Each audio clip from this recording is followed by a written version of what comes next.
Only word to describe the show was fun. I'm Boss Hope 6. I'm pictured in another video, and today I'm reviewing AEW. And yeah, this was a pretty fun episode. There were some things I could care less about, but you're gonna have that with any wrestling show. This show can be consistent at times, unless you were AEW like 2 weeks ago. And they're setting up Blood and Guts, which I'm really looking forward to, especially what they did with the Pinnacle in their circle. And that whole fiasco, don't worry, I'll be getting that here in a little bit. But this show was very good. Again, there were some things I didn't care about. But yeah, overall, just a fun show. Setting up Blood and Guts, which the match card looks really good. Inner Circle versus the Pinnacle in the War Games match, aka Blood and Guts. Cody versus QT. That's a little bit of a spoiler, but there will be a 6-man tag for the number one contenders for the tag titles, which is SCU, Jurassic Express, I think the Acclaimed, and I think, was it Matt and Mike Sydal, the Sydal brothers, I think. I could be wrong. I'm drawing a blank for some reason. I think it's Death Triangle, I believe. I could be wrong. I might have to look at the match card and do my predictions, but this overall was a fantastic show. I might do my Blood and Guts predictions, maybe. I might do that later tonight. But let's just get into the show. I'll be going on for a little bit. Anyways, we start the show with Adam Heyman Page versus the FTW champion Brian Cage, or do we? We get a bit of a brawl when Page is entering, getting ready to get into the ring. Team Taz attacks, and then the Dark Order come down.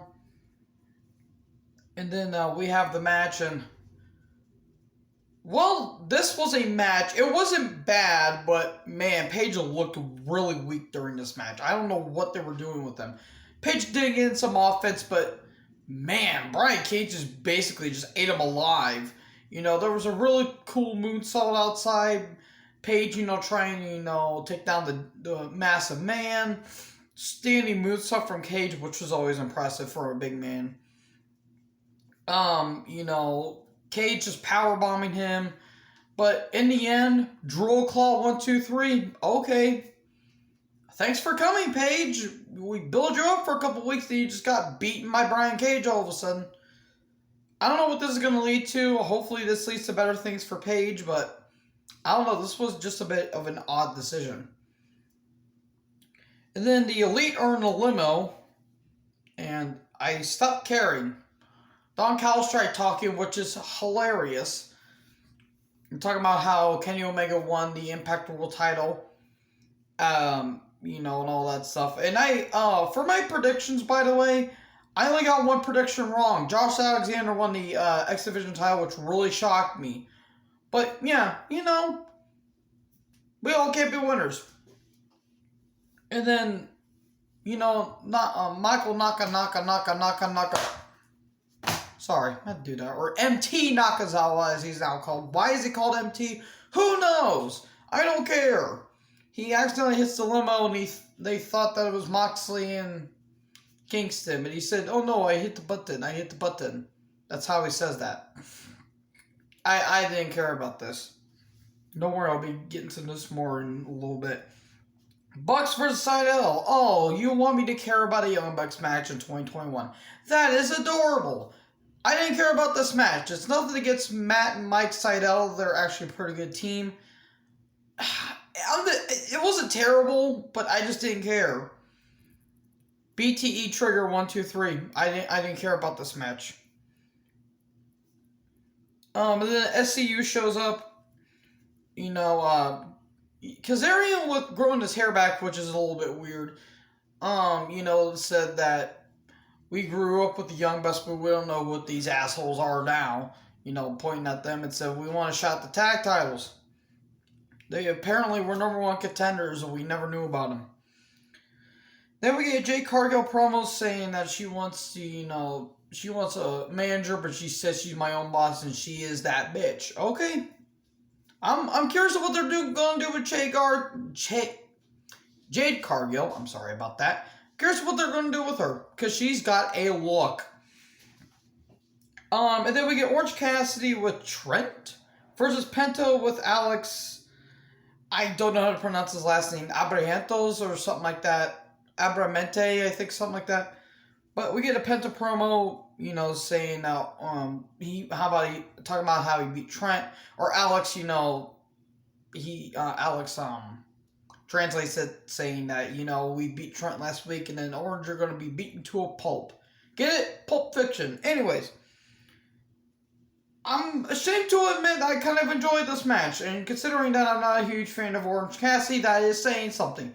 Let's say this was my favorite match, but I kind of got a little entertained by it, trying to do the hands in the pockets, but, Penta's like, no, Ciendo, Miendo. He's doing that and all that stuff, and he keeps doing it, and he throws the glove to Alex, and Alex catches it, and Cassidy throws the glasses, and Trent fails to catch it. I don't know why I enjoyed this match. I really should not have, but it did go on for a little bit.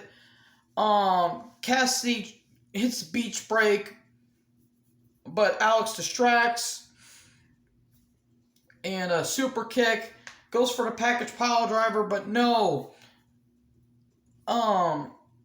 Or Alex gets thrown into the ring, and, Cassidy looks like he's about to hit him, and he gets super kick, going for the package pile driver. But Cassidy gets out of it, and then Trent hands Cassidy the mic. Orange Punch with the mic, 1, 2, 3. I seriously don't know why I enjoyed this match as much as I did. This was bizarre. And then Tony Schiavone with Britt Baker and Rebel backstage talking about the ranking system and all that stuff. And, Baker saying that she'll basically, will face Hikaru Shida. And hopefully take the title off her. Then Schiavone's in the ring. The Pinnacle and Inner Circle parlay. I put Barley for some reason because that's what I thought was on the mind. Coin toss. Sean Spears says, no, we ain't having none of that. The Pinnacle wins the parlay, I guess. I don't know what was going on. It was a promo battle, essentially. This was actually really, really, really good, especially when Jericho started talking. But Hagar said something, and for like 5 seconds, and I just forgot about it because it's Jake Hager, and I don't get him. And then, Dax is talking about, I think, about like Santana, talking about his children. Santana now looks like Bo Dallas for some reason. He looks like he has Bronson Reed's facial hair and hair, but his face shape or his head shape is like Bo Dallas. I don't understand. He looked like a modern day version of Tony Iommi last week. Now he looks like Bo Dallas and Bronson Reed's weird love child. I don't know where I'm going with this. But Dax is talking about, saying that, you better get down on one knee, get down on your knees and whisper to your children that Daddy won't make it, but I'll make sure that Uncle Dax will be able to take care of you. That was some good stuff.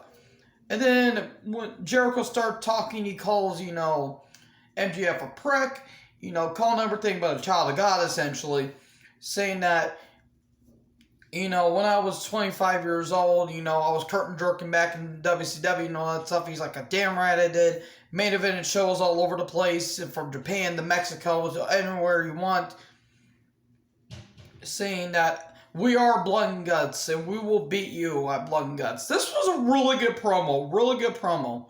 I encourage you to watch this, even though I think Jericho's washed and kind of an old drunkle at this point. But this was really good. And then the show kind of dipped a little bit, but it did pick back up. Nakazawa is in the ring for some reason, and then Kingston comes down, and he's saying, get this goof out of here. And then Omega shows up, and Nakazawa attacks him, or he doesn't attack Omega. That would have been weird. But he attacks Kingston. Kingston, retaliates and fights back. And then, Cutler, and then Omega's calling out for Cutler, and then Cutler trips all over himself. And then Moxley shows up and he attacks. And then they're threatening, Kingston threatened to break Nakazawa's leg, and then they do that to Omega. And Cal is trying to be trying so hard to be tough, which is so adorable. Saying, we'll give you anything you want, give you anything you want. And then Moxley says, I want a tag match with Omega and this dipshit. And your little dipshit friend right there, which was pretty funny. Okay, we're getting a tag match next week. Yay, you expect me to care about a Nakazawa match. No, I don't care about Nakazawa. He's annoying and he's god-awful in the ring. And then cut to break, but in the picture-by-picture, Sammy with cue cards saying that the blood of the Pinnacle will be on the Inner Circle's hands or something like that. Okay. It's a way to hype up Blood and Guts, and really, this show really did hype it up. And then Taz and Tony Schiavone are backstage, and talking about how Cage beat Adam Page earlier, and then Christian Cage shows up, saying all you do is just run your mouth and stroke your own ego and all that stuff, and he's, I guess then they're having Christian Cage is gonna take on Brian Cage, and I'm assuming, I don't really know. This was a little off. Then we get Chris Statlander versus Penelope Ford. It was fine. It was at least the women got featured. Penelope has a look. I like Penelope, and I do like Kip. And all that stuff. In the end, Big Bang Theory 1, 2, 3. Okay. And then she does this on Penelope's nose. I don't know what that was about. And then they press 10 of the Dark Order advance video package, talk about how Brody inspired him and all that stuff. And this was it's one way to honor Brody, and don't worry, I'll be getting that here in a little bit, but, you could tell that Brody really was really close with the Dark Order, and he was really good friends with, Uno and Grayson, and Brody was taken from us way too soon, and God bless, God rest Mr. Brody Lee. And then we get the Nightmare Factory I put Factory versus Factory for some reason. It's Nightmare Family versus the Factory. Nightmare Family, which is Lee Johnson, Billy Gunn, and Dustin Rhodes against Nick Comoroto, QT Marshall, and Aaron Solo. And Anthony Ogogo, or Anthony Pogostick as I'm calling him, is at ringside. I didn't care about this. I kind of tuned out of it. Lee Johnson, I like Lee Johnson. He's got some potential. And Nick Comoroto is a pretty good big man. In the end, punch to the gut by Ogogo. One to Dustin, and then one to Gunn. And then QT covers him 1, 2, 3. Okay, whatever.